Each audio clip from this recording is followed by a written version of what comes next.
A housekeeper, overwhelmed with despair upon hearing of her employer's death, raced against time to reach the funeral. When she finally managed to get close and open the casket, silence fell over the room. What lay before her eyes left everyone present in a state of shock, unable to believe what they were seeing. The sun was setting over the mirrored skyscrapers of Houston, Texas, creating a golden spectacle reflected in the windows of the executive office at Martin's Technologies.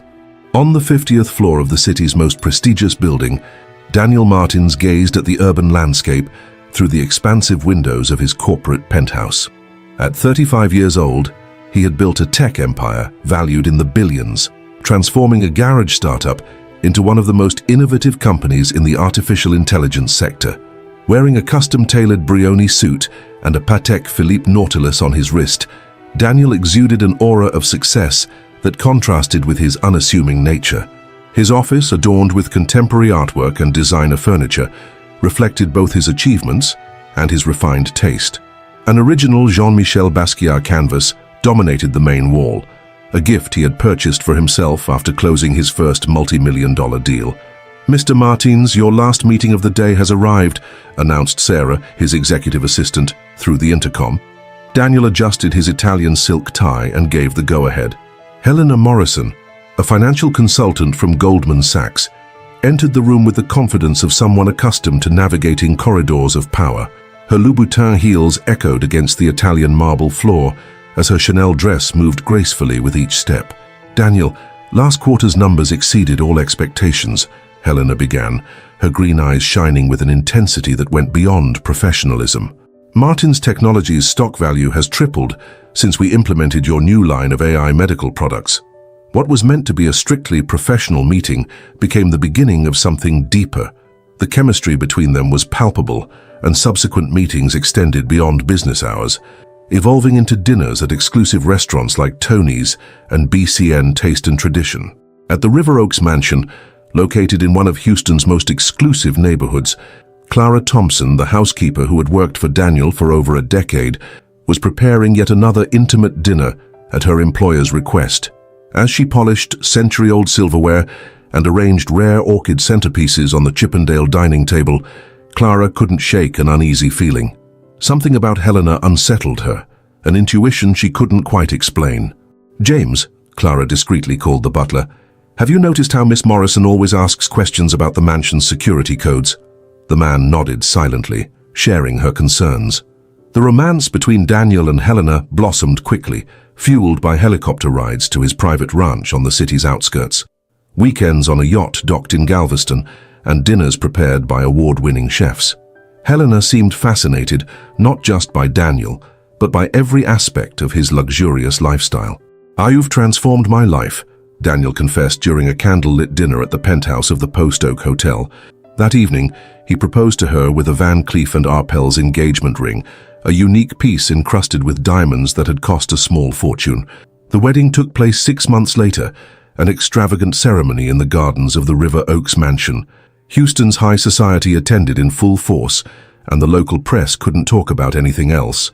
Helena was stunning in her custom Vera Wang gown, while Daniel radiated happiness in his Tom Ford tuxedo. In the weeks that followed, however, subtle changes began to emerge. Helena developed an increasing interest in Daniel's business, especially in the details of the AI patents that had made Martin's Technologies so valuable. Her once casual questions became more specific and frequent. Clara, observing everything closely, started noticing other unsettling details. Helena made lengthy phone calls on her private line, always speaking in hushed tones, and abruptly ending the conversations whenever someone approached. Important documents began disappearing from Daniel's office at the mansion, only to reappear days later in unlikely places. "Daniel, you should update your will," Helena suggested one morning over breakfast, her syrupy voice contrasting with the calculated gleam in her eyes. "Now that we're a family, we need to think about the future." Blinded by love, Daniel didn't notice the subtle manipulations. His health, previously impeccable, started showing small signs of decline. Occasional dizziness, inexplicable fatigue, and memory lapses became more frequent, especially after meals prepared under Helena's direct supervision. One particularly tense evening, Clara discovered something disturbing while sorting the household trash. a small box of medication with a name she had never seen before. Her online research revealed something alarming. It was a controlled drug known for its paralyzing effects when administered in specific doses. The stage was set for a drama blending love, betrayal, and ambition. At the River Oaks mansion, as the sun set over Houston, the players moved on a deadly chessboard, where every move could mean the difference between life and death. Daniel Martins, the brilliant entrepreneur who had conquered the business world, was about to face his greatest challenge, and this time it wouldn't be in boardrooms or corporate negotiations, but within his own home. The Texas autumn was settling over Houston, bringing a cooler breeze that tempered the region's characteristic heat. At the Martins mansion, the century-old trees in the garden were turning golden, creating a postcard-worthy landscape. However, the exterior beauty sharply contrasted with the growing tension inside the property. Clara Thompson was organizing the library when she heard raised voices coming from the main office. It was the first time she had witnessed an argument between the couple, and something deep inside told her this was just the beginning. "Helena, I can't just transfer control of the patents to a separate holding." Daniel's voice was firm but patient. "They're the heart of Martin's Technologies. Darling, it's just a matter of asset protection," Helena argued, her melodious tone masking latent irritation. "The market is volatile, and we need to diversify our assets. Trust me, I've learned a lot about this at Goldman Sachs." James Parker, the butler, discreetly passed by the hallway carrying a tray of tea. His 30 years of experience in high-profile residences had taught him how to read people, and something about Helena deeply unsettled him. He gave Clara a subtle signal, indicating they needed to talk. In the main kitchen, outfitted with Viking appliances and Calacata marble countertops, James shared his concerns with Clara. "I found this in Mrs. Helena's office," he whispered, showing her a crumpled business card. The name on the card belonged to Victor Petrov, a lawyer notorious for representing clients in industrial espionage cases. Meanwhile, in downtown Houston, a secret meeting was underway on the 45th floor of a corporate building. Helena, dressed in an impeccable Armani suit, was meeting Victor in a discreet office. "The plan is progressing as expected," Helena reported, her fingers drumming on an Hermes briefcase. "Daniel is starting to show symptoms, and the will is set to be updated next week. The only concern is the staff, particularly the housekeeper. She's sharper than I'd like." Victor, a middle-aged man with eyes as cold as steel, adjusted his Cartier glasses. "Household accidents happen every day, my dear. Perhaps it's time to make some changes to the team." Back at the mansion, Daniel was beginning to feel the effects of what he believed to be stress. In his apartment-sized closet, he adjusted his Hermes tie in front of a trifold mirror, noticing the slight tremble in his hands.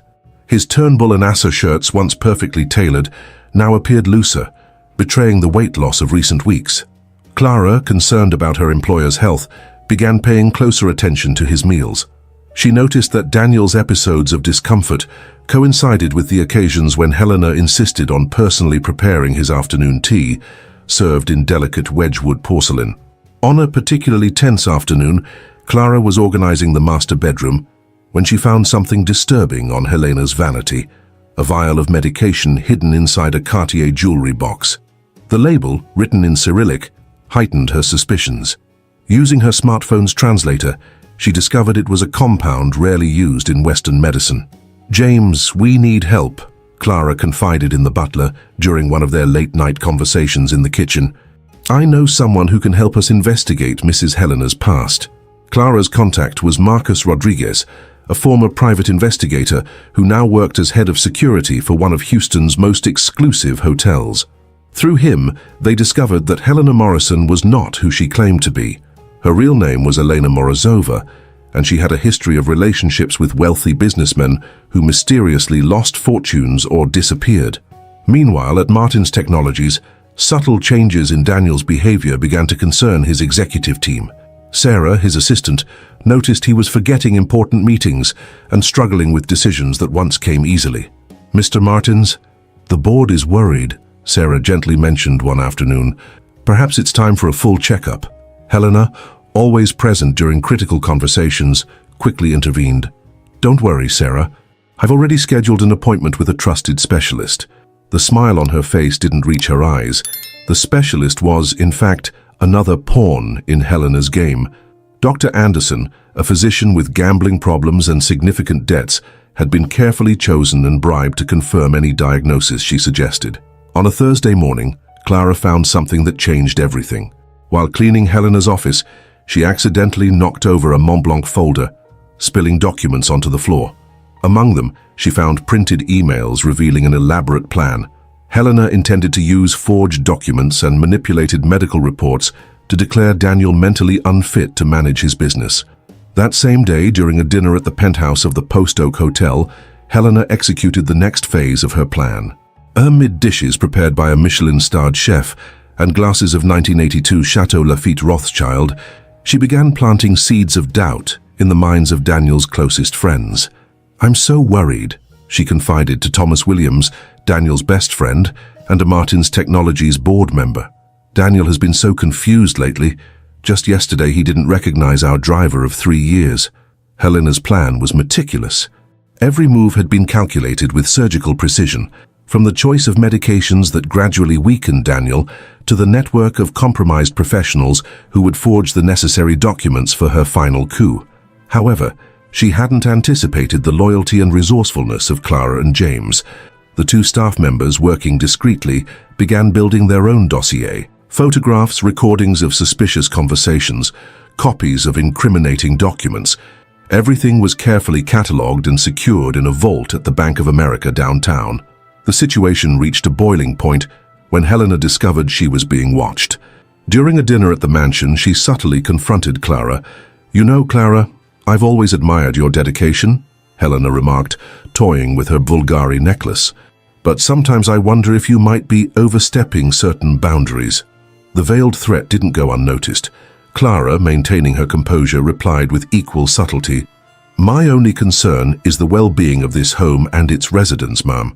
It always has been and it always will be." That night after dinner, Helena made an important call on her encrypted iPhone. "We need to accelerate the process," she whispered in Russian to her contact. "The housekeeper is becoming a bigger problem than we anticipated." What Helena didn't know was that every step she took was being monitored. Clara and James had discreetly installed small Nest cameras in strategic locations throughout the mansion, registered to an account known only to them. The evidence was piling up, but they knew they had to proceed with extreme caution. Even in his increasingly weakened state, Daniel began having moments of lucidity that made him question his situation. During one of these moments, he called Clara into his office. "Clara." His voice was faint, but his eyes showed a spark of his old sharpness. "Something's wrong, isn't it? I can't think clearly." Before Clara could respond, Helena entered the office, her domineering presence cutting the conversation short. The moment had passed, but a seed of doubt had been planted. Fate chose a stormy night in Houston to alter the course of events. Lightning streaked across the dark sky, illuminating the Martins mansion in dramatic intervals as the wind howled through the century-old trees in the garden. Clara was making her final nightly rounds when she heard a noise coming from Helena's office. Approaching silently, she peeked through the crack in the door and saw something that chilled her to the bone. Helena was on the phone speaking in Russian while rummaging through a medical kit hidden in a false bottom of a restoration hardware drawer. Clara discreetly activated the recorder on her iPhone, a gift from Daniel last Christmas. "Tomorrow is the day," Helena said in Russian, unaware she was being recorded. "The will is already updated, and the medical documentation is ready. Once it's done, Martins Technologies will be ours." Clara watched in horror as Helena prepared a syringe filled with a clear liquid. Her fingers, adorned with Cartier and Van Cleef & Arpels rings, moved with the precision of someone who had done this before. The next morning, during breakfast on the veranda overlooking the infinity pool, Clara noticed that Helena was especially attentive to Daniel. She personally served him a cup of Jamaican Blue Mountain coffee in delicate Hermes porcelain. "Darling, I was thinking we could go to Aspen this weekend," Helena suggested, her melodic voice concealing her true intentions. "The doctor said the mountain air might do you good." Daniel, visibly frail, simply nodded. His hands trembled as he held the cup, staining his bespoke Loro Piana shirt. Watching the scene unfold, Clara realized she could no longer wait. Taking advantage of a moment when Helena left to take a call on her latest model iPhone, Clara approached Daniel. "Mr. Martins," she whispered urgently. I need you to trust me. You're being poisoned." The words seemed to pierce through the fog clouding Daniel's mind. His eyes, once dull, regained a glimmer of understanding. "Clara," he murmured. "I knew something was wrong, but Helena—" "She's not who she claims to be," Clara interrupted, conscious of the little time they had. "Her real name is Elena Morozova. She's done this before." At that moment, a particularly loud clap of thunder rattled the mansion's Pella windows, as if nature itself wanted to emphasize the gravity of the revelation. Daniel closed his eyes, decades of memories and business successes flashing through his mind like a high-speed film. "James," he called to the butler, who had been discreetly standing nearby, "my office safe, code 2789. James returned minutes later with a leather Mont Blanc folder. Inside were documents Daniel had kept as a safeguard, including a previous will and evidence of suspicious transfers Helena had attempted. "I always keep a backup," Daniel explained, his voice gaining strength. "I learned that building Martin's technologies, but I never thought I'd need it against my own wife." The moment was interrupted by the sound of Helena's Louboutin heels returning to the veranda. Clara quickly stepped away, taking the untouched coffee cup with her for analysis. "Everything all right, darling?" Helena asked, her concern as fake as the Rolex she wore, a recent discovery by Clara. "Never better," Daniel replied, surprising her with a smile she hadn't seen in weeks. That afternoon, while Helena attended a charity meeting at the River Oaks Country Club, Clara and James set their plan into motion. The private lab they had hired confirmed the presence of toxic substances in Daniel's breakfast.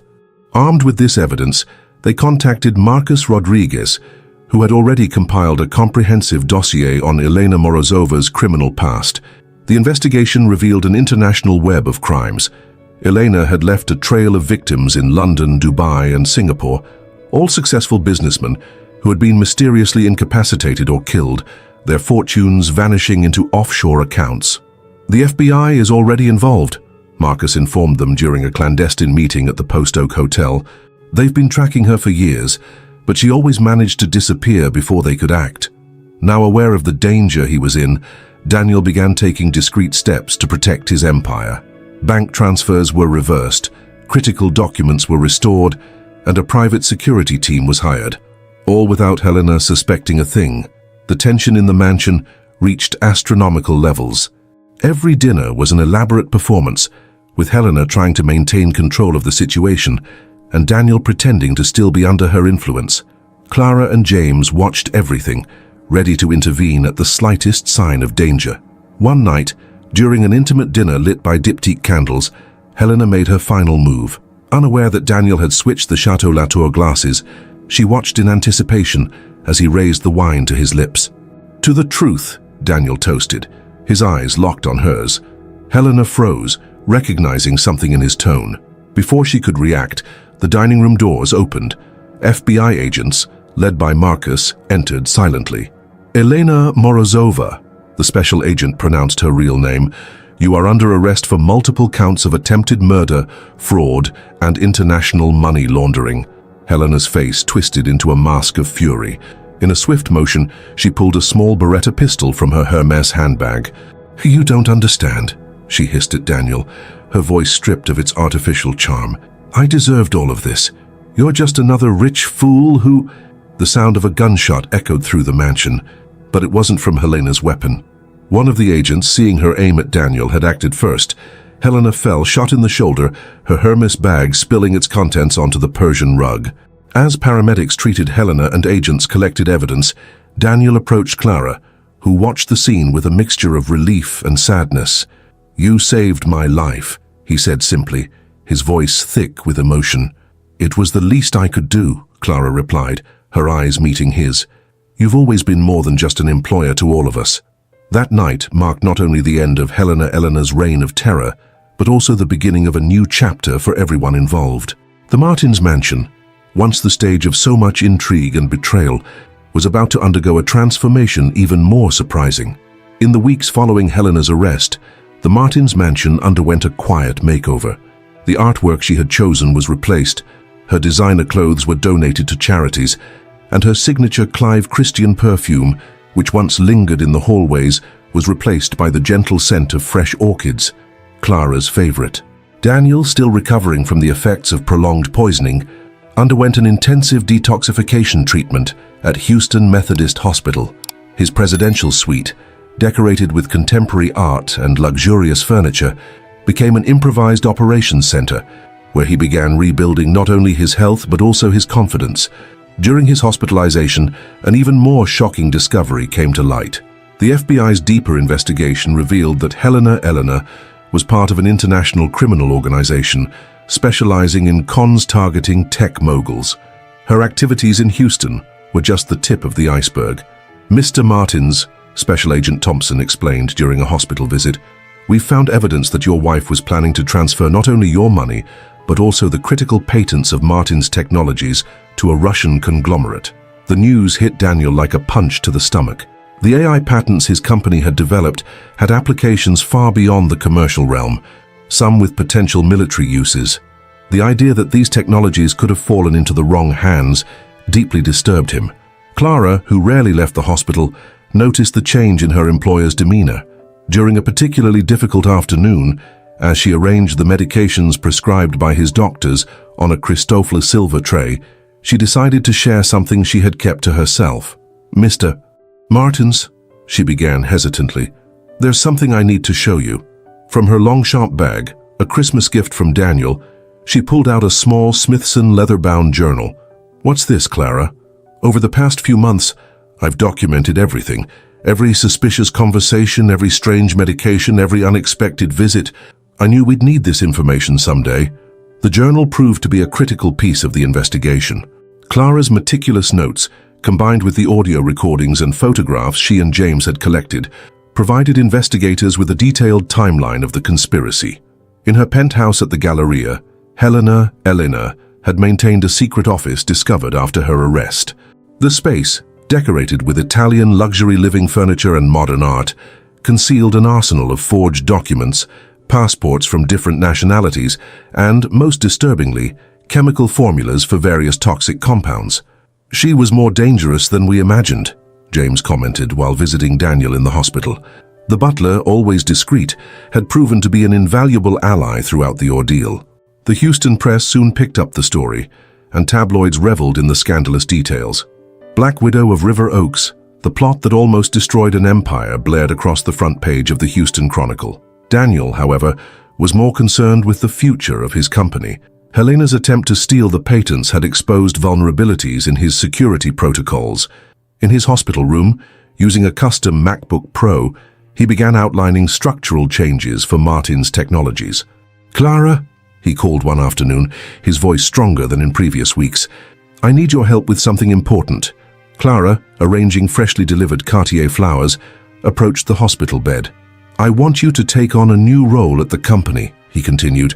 "Your intuition and loyalty saved not only my life but potentially national security. We need someone like you on the board of directors." The proposal took Clara by surprise.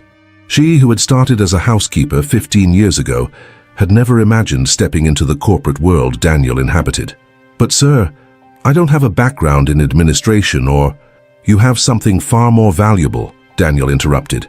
"Integrity and emotional intelligence. Two things Helena clearly made me underestimate." That night, as the city of Houston glittered outside, a new chapter was being written. The story of betrayal and near tragedy was transforming into one of redemption and renewal. Spring arrived in Houston, bringing a renewed energy.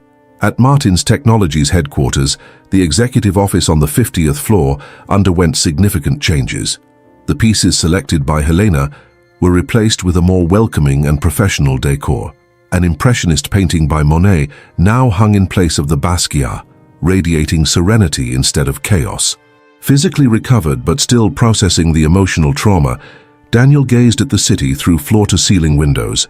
His reflection in the glass showed a changed man, leaner, with premature gray streaks at his temples, but with a sharper, more cautious gaze. "Mr. Martins, the board meeting will begin in 5 minutes," Sarah, his executive assistant, announced, interrupting his thoughts. In the main conference room, adorned with fine wood and state-of-the-art technology, Clara occupied her new position as a board member. Wearing a discreet Chanel suit, a gift Daniel had insisted on, she was still adjusting to her new reality.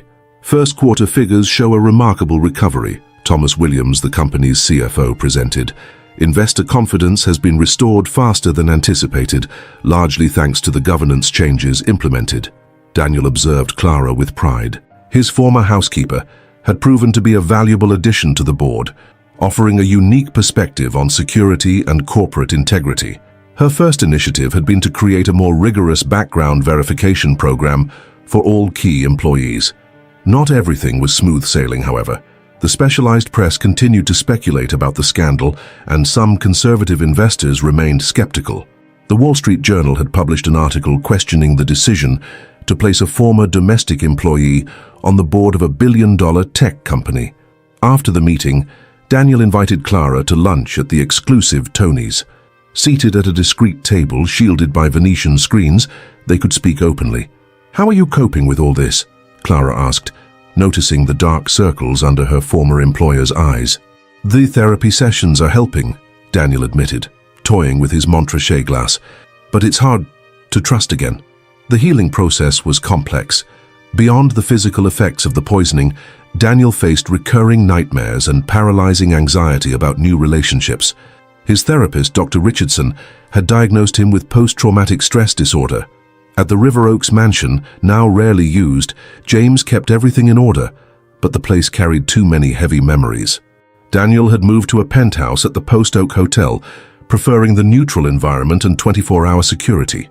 "Maybe it's time to sell the mansion," Daniel commented during a visit to the property. "Start fresh somewhere else." Clara, who still oversaw the property alongside her new corporate responsibilities, silently agreed. Some wounds needed distance to heal. The transformation at Martin's Technologies continued. More cautious, but no less innovative, Daniel steered the company toward new horizons. The experience with Helena had highlighted the importance of digital security, and the company was now developing AI solutions focused on detecting fraud and protecting sensitive data. "Sometimes our worst experiences lead to our best innovations," he reflected during a presentation for investors at the Four Seasons Hotel. The new line of digital security products had already attracted interest from major banks and governments. One particularly challenging afternoon, Daniel found a small package wrapped in handcrafted paper on his desk. Inside was a vintage Patek Philippe watch, a rare piece from the 1950s. "It belonged to my father," read the note from Clara. "He always said that time is the best teacher, but also the most patient." The gesture deeply moved Daniel. In Clara, he had found not just a competent advisor, but a true friend, something money could never buy. Daniel's social life, once bustling with gala events and business dinners, became more selective and meaningful. He started hosting intimate dinners at his penthouse, where renowned chefs prepared meals for a small circle of trusted friends. "Loneliness isn't the absence of people," he confided to Clara during one of these dinners, "but the presence of the right ones." The healing process brought unexpected changes. Daniel discovered an interest in meditation and began practicing yoga on his private terrace overlooking Houston's skyline. His mornings, once filled with frantic teleconferences, now started with moments of reflection. James, who had become more than a butler, a trusted friend, noted the positive changes. "You're more present," he observed, while serving an organic breakfast at the penthouse. "More aware." Clara's presence on the board was also transforming the corporate culture at Martin's Technologies. She implemented wellness programs for employees and insisted on more humanized management policies. "Technology without humanity is hollow," she declared during a shareholders' meeting, her growing confidence impressing even the skeptics. Daniel, watching his former housekeeper command the room effortlessly, felt a wave of pride and gratitude. Life had taught him the hard way that true connections couldn't be bought with black cards or extravagant gifts. A year after the incident, Martin's Technologies had transformed. The company wasn't just stronger financially, it was also more ethical and compassionate. The ordeal with Helena, though traumatic, had catalyzed necessary changes. One Saturday morning, Daniel invited Clara and James for breakfast at his penthouse. The sun rose over Houston, painting the sky in shades of pink and gold. "I have something to share with you," he announced, pouring Krug champagne into Baccarat glasses. "I've decided to create a foundation." The Martins Foundation, he explained, would be dedicated to helping victims of fraud and psychological abuse, offering legal and emotional support. It was his way of turning a traumatic experience into something positive for others. Clara moved, raised her glass. "To transformation," she toasted. "To the family we choose," James added. Daniel looked at his two most loyal friends, feeling a peace he hadn't experienced in a long time. Helena's betrayal had broken something within him, but the pieces were coming back together, forming a stronger and more beautiful mosaic than before. The Martins Foundation quickly became a priority project for Daniel. Housed on an entire floor of the Martins Technologies building, the organization began drawing national attention for its innovative work with victims of sophisticated fraud. "We need to create a comprehensive support system," Daniel explained during a meeting with the foundation's team. "Not just legal aid, but psychological, financial, and social reintegration support." Clara, splitting her time between the company's board and the foundation's leadership, developed a special mentorship program. Survivors of financial scams were paired with experienced professionals to help them rebuild their lives and careers. In his foundation office, decorated in soft tones and ergonomic Herman Miller furniture, Daniel regularly met with individuals who had experienced similar ordeals. Each story helped him process his own trauma and find purpose in his pain. "You know, Clara," he remarked after a particularly intense session, "sometimes I think Helena unintentionally gave me a gift. She showed me my true strength." Daniel's transformation extended beyond the professional. He began exploring interests he had neglected for years. Saturday afternoons were now filled with photography classes taught by a renowned Houston photographer. His early attempts at capturing the city's Art Deco architecture revealed a natural talent for composition.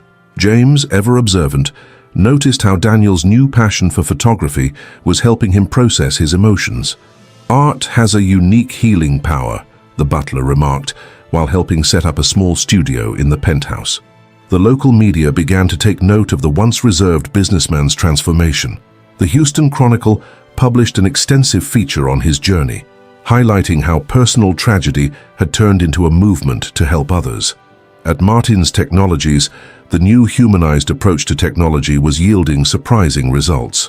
Inspired by their CEO's story, the development team created an AI algorithm capable of detecting behavioral patterns associated with emotional and financial fraud.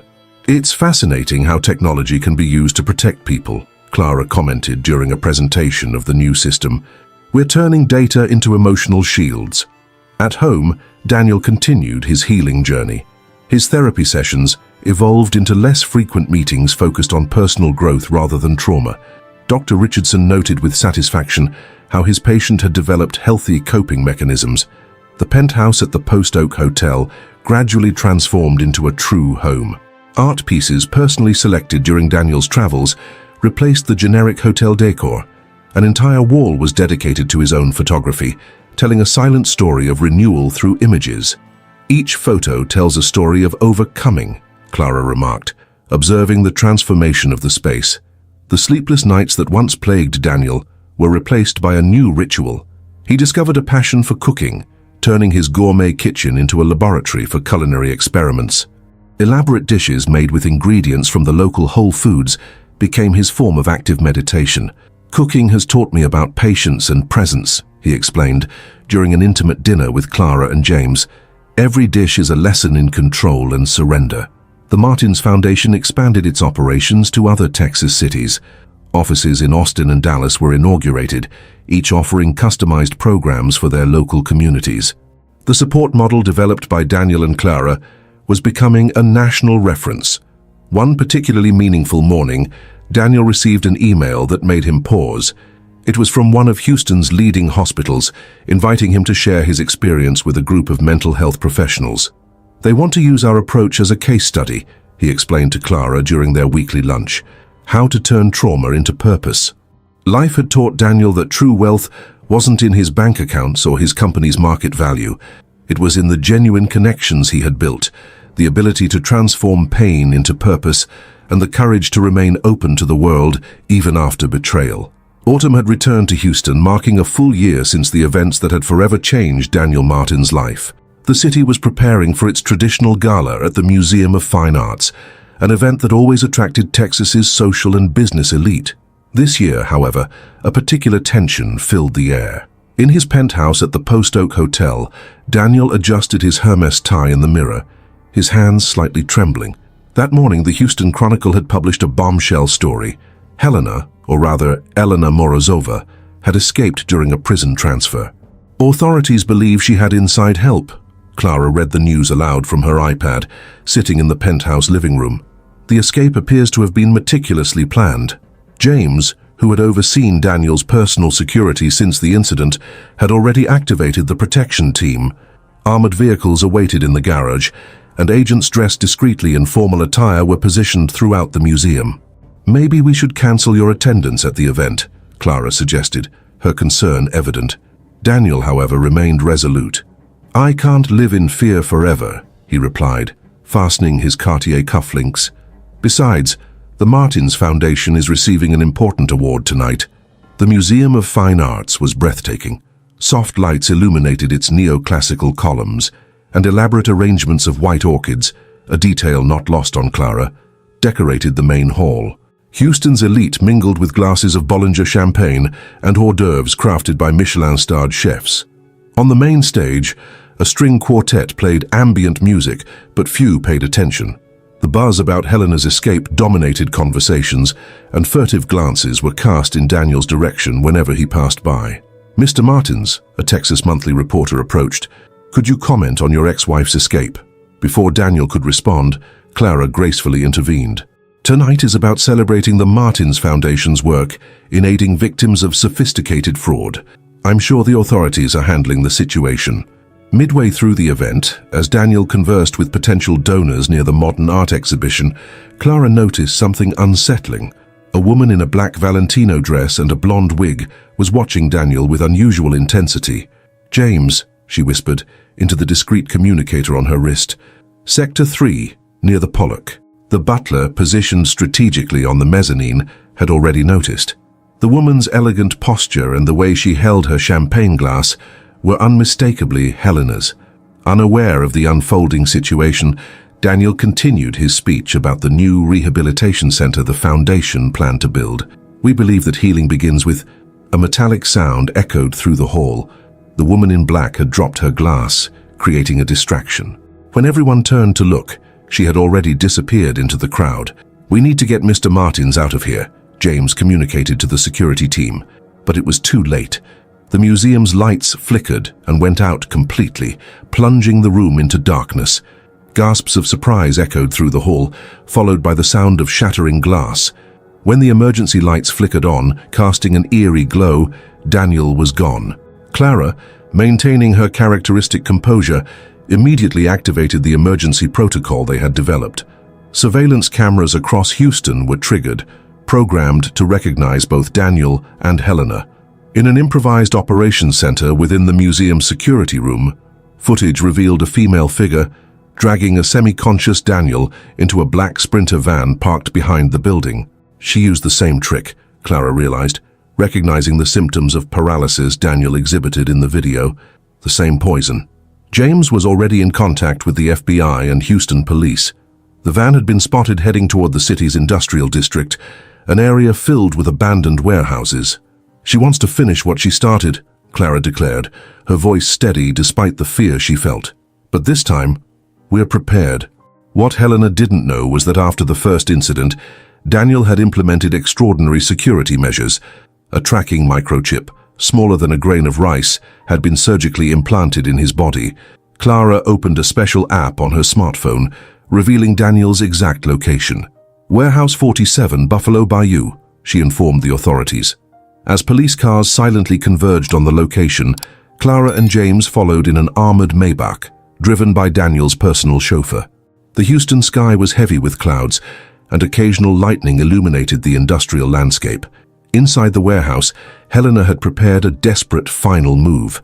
Monitors displayed Martins Technologies' offshore accounts, and a laptop showed documents ready to transfer Daniel's entire empire to a network of shell companies. "You ruined everything," she hissed at Daniel, who was tied to a chair, struggling against the effects of the paralytic.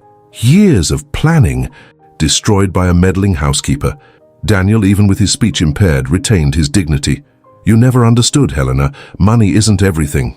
"Don't call me Helena," she screamed, her Russian accent more pronounced under stress. "You know nothing about me, about what I had to do to survive." As she typed frantically on the laptop, trying to access the company's accounts, a faint smile appeared on Daniel's lips.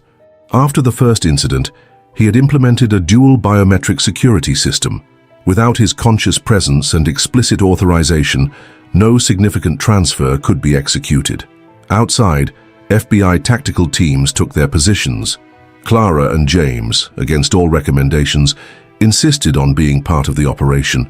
They knew the warehouse layout thanks to blueprints provided by the tracking app. "She's cornered," Clara warned the agents, "and people like her are most dangerous when desperate." The operation needed to be flawless. The FBI had extensively studied Elena Morozova's psychological profile. She had never been caught in her previous schemes because she always had a meticulous escape plan. Inside the warehouse, Helena's frustration grew with each failed attempt to access the accounts. Her hands, once steady when preparing poisons and forging documents, now trembled over the keyboard. "It didn't have to end this way," she muttered, more to herself than to Daniel. "We could have had everything." "I already had everything," Daniel replied, his voice regaining strength. "You never saw it." A metallic noise echoed through the warehouse, a distraction planned by the tactical team. Startled, Helena pulled out her Beretta pistol. At that moment, the warehouse's industrial lights turned on, momentarily blinding her. "FBI! Freeze!" Agents stormed in through multiple entrances. Helena, cornered, did the only thing she could. She aimed the gun at Daniel. "If I can't have it, no one will," she declared, her finger moving toward the trigger. The sound of a gunshot echoed through the warehouse. But it wasn't Helena's weapon. Clara, positioned on an upper walkway with one of the agents, had taken an intensive firearms course in the months following the first incident.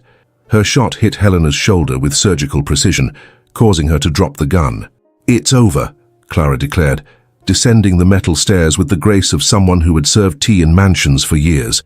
As paramedics treated Helena and agents collected evidence, Clara rushed to untie Daniel. James was already administering the antidote for the paralytic, developed specifically for such an eventuality. "How did you know she'd try something like this?" Daniel asked, his voice still weak. "Because people like her are predictable," Clara replied, helping him to his feet. "They always come back to finish what they started." On the horizon, the sun began to rise over Houston, painting the sky in shades of pink and gold. A new era was beginning, one where trust, though wounded, had proven stronger than betrayal. At Houston's Central Police Station, as Helena received medical attention under heavy guard, a shocking discovery emerged. Investigators found not only plans for the escape and kidnapping on her laptop, but also an extensive network of conspirators that spanned multiple layers of society. "She had accomplices everywhere," Special Agent Thompson explained, showing Daniel and Clara a screen filled with complex connections. Bankers, lawyers, even a federal judge. In the station's makeshift office, furnished only with basic desks and Starbucks coffee, a stark contrast to the luxury they were accustomed to, Daniel, Clara, and James listened attentively to the case updates. "The plan was more elaborate than we imagined," Thompson continued. "The escape was only the first phase. She planned not just to dismantle Martin's technologies, but to use its AI patents for something much bigger. Documents revealed that Helena had been part of an international criminal organization specializing in intellectual property theft. Martin's technologies, with its groundbreaking AI innovations, was just one of many companies targeted by the group. "But why come back?" Daniel asked, still processing the night's events. "It was an unnecessary risk." Clara, who had remained silent until then, interjected. "It wasn't just about the money or the patents. It was about ego. She couldn't stand being defeated, especially by people she considered beneath her." James agreed, adding, "Arrogance was always her weakness. Even in the little things around the mansion, she would never admit she was wrong." As they talked, more details emerged. The Valentino dress Helena wore at the museum had been smuggled to her by a prison employee. The blonde wig contained a secret compartment holding not just the paralytic poison, but also encrypted drives with compromising information about powerful individuals. She intended to use this as leverage, Thompson explained, displaying the seized devices. Blackmail is an insurance policy in her world. At the hospital where Helena was in custody, a special security team stood guard. This time, there would be no possibility of escape. The shackles securing her to the bed were just the beginning of the precautions taken. Daniel insisted on seeing her one last time, not for revenge or closure, but to understand. Clara and James accompanied him to the heavily guarded room. "Why?" was his only question as he entered. Helena, pale and restrained but still maintaining the aristocratic posture that characterized her, gave a cold smile. "Because I could. People like you, Daniel, are so predictable in your goodness." "No," Clara interjected, her voice calm but firm. "You made the mistake of confusing kindness with weakness. That was your greatest error." The silence that followed was deafening. For the first time, Helena appeared truly defeated, not by the shackles or the guards, but by the simple truth in Clara's words. Back at the penthouse in the Post Oak Hotel, as the city awakened to another day, Daniel, Clara, and James reflected on the events of the past 24 hours. Breakfast served on the terrace, eggs Benedict, smoked salmon, and fresh fruit, felt surreal after the intensity of the previous night. "You know what's ironic?" Daniel remarked, watching the sunrise over Houston's skyline. "She tried to destroy me twice, but all she managed to do was make me stronger." Clara smiled, pouring more coffee into Wedgwood porcelain cups. "Sometimes we have to face our worst storms to discover what we're truly capable of." James, ever pragmatic, was already organizing the day's agenda. The Martins Foundation had a press conference that afternoon, and there were important decisions to be made about the company's new security protocols. The world kept turning, but something fundamental had changed. Daniel Martin's story was no longer just about a successful businessman surviving a betrayal. It was about the strength of genuine bonds, the importance of integrity, and the transformative power of trust placed in the right hands.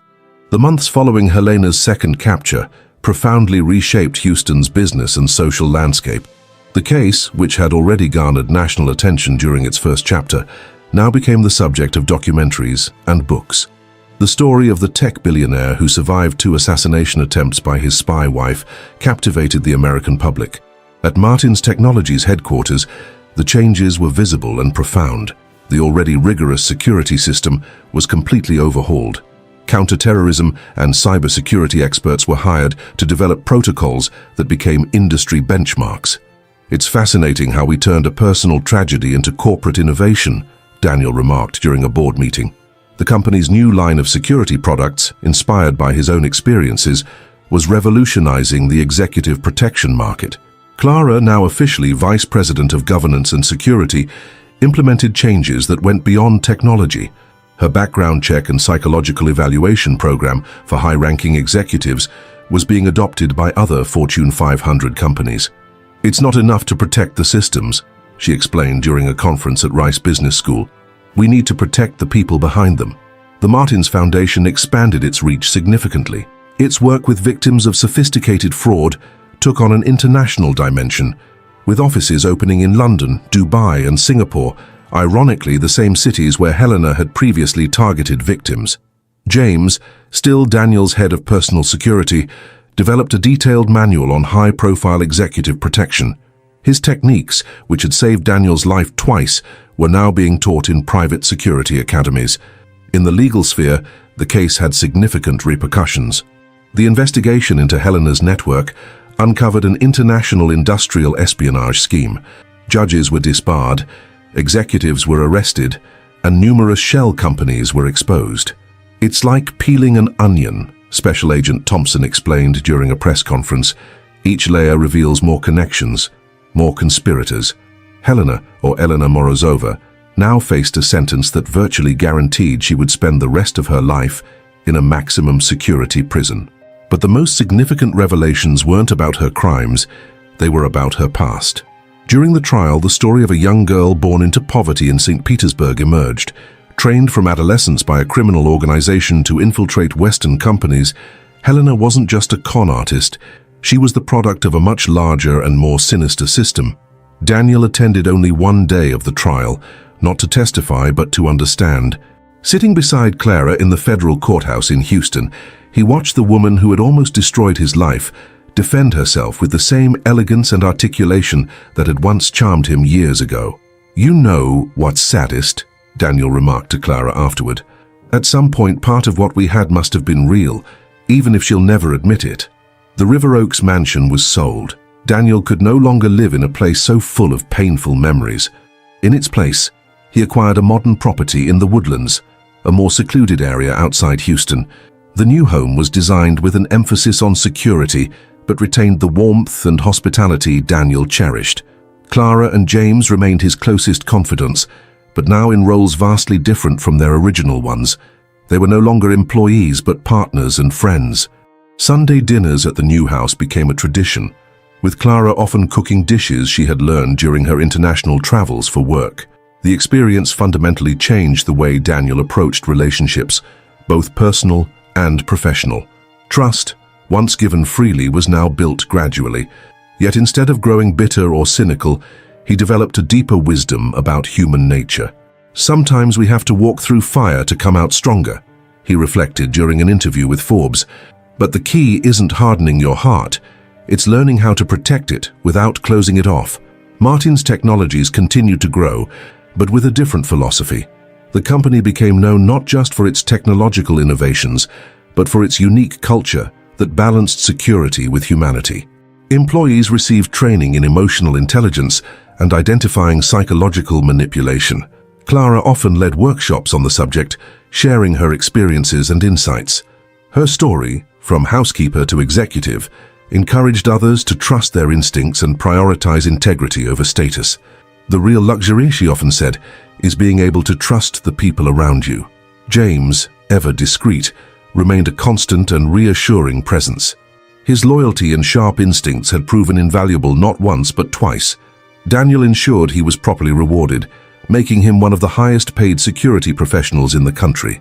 Daniel Martin's story became a case study in business schools, not just for its corporate lessons, but as an example of resilience and personal transformation. Lectures about his experiences filled auditoriums, and his book, Trust and Betrayal, Lessons in Survival, became an international bestseller. But perhaps the greatest victory wasn't professional or financial. One quiet afternoon in his new home, watching the sunset over the Woodlands artificial lake, Daniel realized he had found something far more valuable than all his billions: inner peace. "You know, Clara," he remarked during one of their Sunday dinners, "Helena wanted to destroy me, but she ended up freeing me. She taught me that true wealth isn't in what we own, but in who we can trust." Clara smiled, understanding perfectly. Sometimes we have to lose everything to find what truly matters.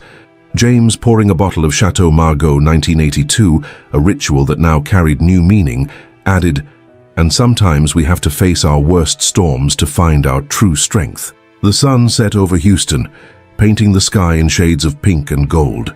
In the new Martins home, three friends raised their glasses in a silent toast, not to victories or defeats, but to the journey that had brought them here, a journey of betrayal and redemption, loss and discovery, endings and new beginnings. 5 years had passed since the events that had forever transformed the lives of Daniel Martins and his closest companions. Houston had changed and grown, as had its protagonists. On a warm spring afternoon, the new headquarters of Martins Technologies gleamed under the Texas sun, a striking, sustainable glass and steel building designed to symbolize transparency and strength. On the 60th floor, Daniel's office offered a panoramic view of the city that had been the stage for his greatest trial and most profound transformation. The walls, once adorned with expensive art, now displayed photographs he had taken during his travels, images capturing genuine moments of humanity in various cultures. The Martins Foundation had become a global powerhouse in preventing and combating sophisticated fraud. Its rehabilitation and support programs had helped thousands of people rebuild their lives after traumatic experiences similar to Daniel's.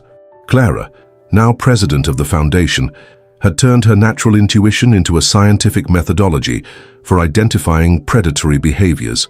James, though officially retired from daily service, remained a senior security consultant, personally training every new member of the executive protection team. His security manual had become required reading in VIP protection courses worldwide. Helena, or Elena Morozova, served her sentence in a federal maximum security prison. The information she provided, in exchange for small privileges, helped dismantle several international organized crime networks. Her story became a cautionary tale about the dangers of unchecked ambition and the futility of betrayal. In his new life, Daniel found a balance money could never buy. His mornings began with meditation in his Zen garden, followed by meetings where business decisions were made not just based on numbers, but on fundamental human values. Martin's Technologies had become the first tech company to implement an integrity index in its hiring and promotion processes. The model, developed jointly by Clara and a team of organizational psychologists, revolutionized the way corporations evaluated their executives. On a special afternoon, Daniel gathered Clara and James for an intimate dinner at his home in the Woodlands. The reason for the celebration was the launch of a new project, the Martins Institute for Studies in Trust and Resilience, a partnership with leading universities around the world. Who would have thought, Clara reflected, holding a glass of champagne, that so much good could come from that tragedy? Daniel smiled, looking at his two closest friends, the people who not only saved his life but helped give it new meaning. Sometimes, he replied, our deepest wounds become our greatest gifts. James, ever observant, added, and sometimes the people who seem the simplest in the world's eyes are the ones who carry the deepest truths. The sun set over Houston, painting the sky in colors reminiscent of an impressionist canvas. In the library of the house, three friends reflected not only on the past that had brought them together, but also on the future they had built together. A future grounded not in appearances or possessions, but in trust, loyalty, and genuine love. Daniel Martin's story would continue to inspire generations, not as a tale of tragedy and revenge, but as a testament to the transformative power of human resilience and the eternal truth that genuine connections are the greatest treasure we can ever possess. If this story touched your heart, and you want to keep following inspiring and emotional accounts, don't miss our upcoming videos. Subscribe to our channel and turn on notifications to stay updated on new content that can brighten your journey and provide valuable insights. And if you missed our last story, watch now what happened.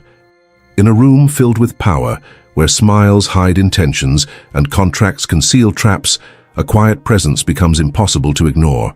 The cleaning lady, invisible to everyone until that moment, steps closer to the businessman with light steps and a whisper that echoes like thunder. Do not sign that contract. Why would she risk everything to say those words?